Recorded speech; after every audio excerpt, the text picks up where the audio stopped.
Hi everyone, thanks again for joining me on Sealed for Good, a special episode today because I'm talking about how to successfully tile over your waterproofing, and no better opportunity for me to introduce you to you, our audience that many of you know already or have heard of or spoken to, but Shandi Milans, who's our technical and training manager. Shandi, thanks for joining me.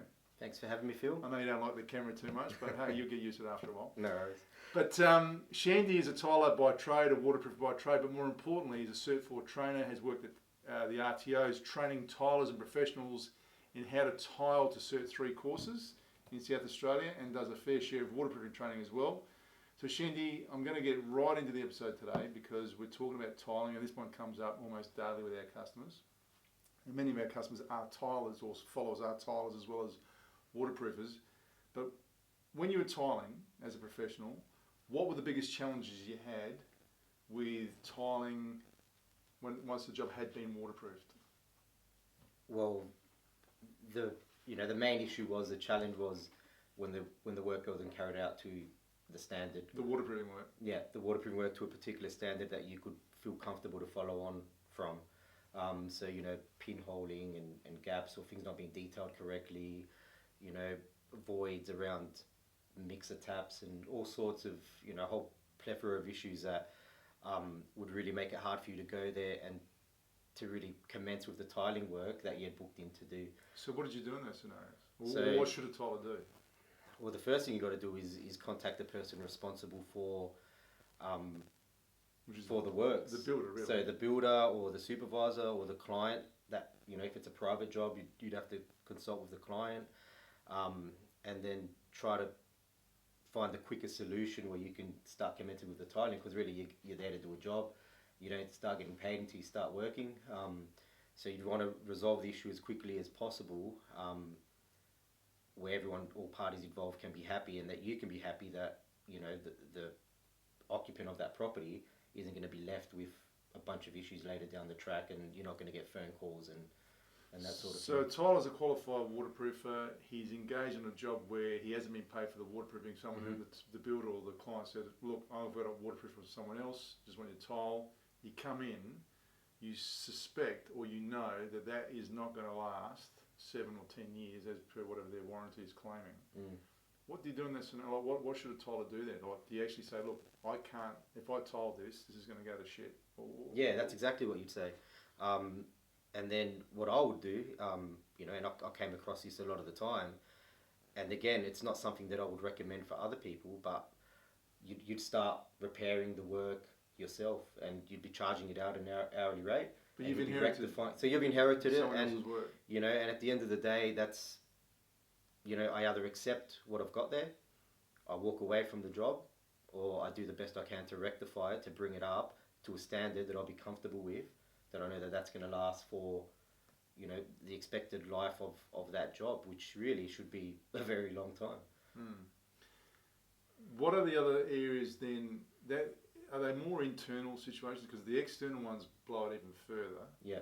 We're seeing now these days situations where it's very common where there's an under and over waterproofing method. So waterproofing goes on the base, screed, then waterproof on top of the screed. Speaking to different people, I speak to a lot of specifiers, and they'll tell me they do that because they just don't trust the waterproofing job. It's a two-pronged attack. There's the theme about it being in a way to lock out efflorescence issues, which is a strong one. But what do you do in these external situations where, again, waterproof, the tiler comes in, screeds, and then the waterproof comes back on top? Or should you just be saying, look, on this job, you need to give me the full project, because not that I want to be greedy, but I want to be able to guarantee and package it all up properly. Yeah, or the other thing that you could do as well is put a name forward of a waterproofing contractor that you've had a relationship with, and that do quality work.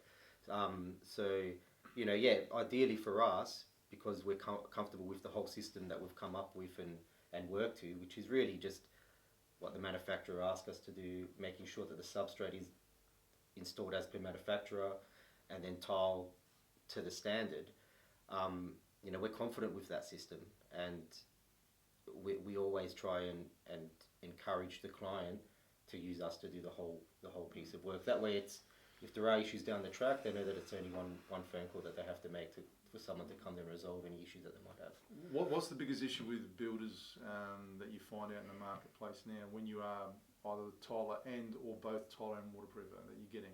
Like, I think it's attitude. I think a lot of the time it really comes down to attitude and the seriousness that the waterproofing piece is sort of, taken. A lot of builders in the past that we've had to deal with will just say, "Oh no, you don't have to do this," when you know that you actually do. What can we get away with here? Yeah, so they try to get away with as much as they can. They try to make the waterproofing piece as small as they can, so then that way the rest of the job can commence, the tiling works can commence, and then they can sort of be... So speed is a big thing for them? Right? Is it about speed rushing I think it's speed and cost in terms of what they think. They might not see the value in getting a really good waterproofing job on their projects because they might have a misconception.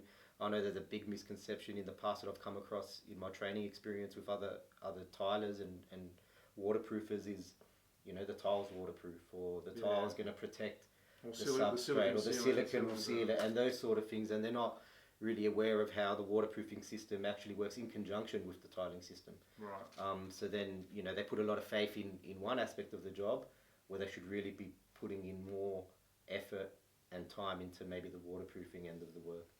And as you guys know that follow the Seal for Good program, even though it's a Gripset show, we don't always focus on our Gripset products. We do talk about industry matters, and Shandi has come across to our business and has been using other products as well. So you're very well versed in Ardex's products, Mapei's products, a few other systems out there. As a tiler and a waterproofer, do you have thoughts on sheet versus liquid? Because that comes up a lot.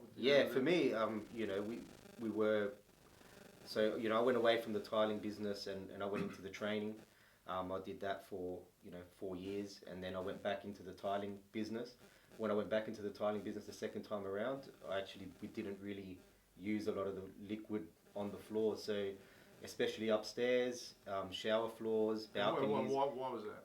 I just wanted to something that was going to be a little bit faster in turnaround, and also leave a job that was going to be really robust and be able to withstand, decades of use, really. So on a suspended floor with lightweight construction, you feel that a sheet is definitely more secure, in my opinion.